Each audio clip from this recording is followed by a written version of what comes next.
What's going on, guys? Welcome back to the channel. Hope you guys are staying green. Hope you guys are all having an amazing day. In this video, I'm going to be showing you guys how to use the Webull mobile app platform and especially how to draw on it. So we're going to go ahead and click on this kind of a box squiggly line on the bottom below here. You guys need to find a company you like and want to research first, of course, and go ahead and click on that little square. Go ahead and click on draw for me.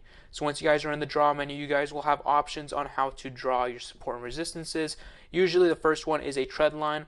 I believe the horizontal line on other brokerages is called the price level. They call it the horizontal line, and there's a vertical line right there for you. Of course, horizontal is flat, and trend line could be skewered either way.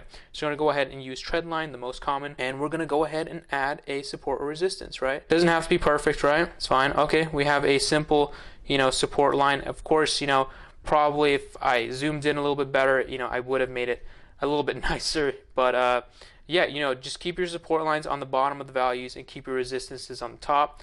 I'll try to draw a resistance here in a second. Make a resistance from up here, right? Okay, that was very bad too.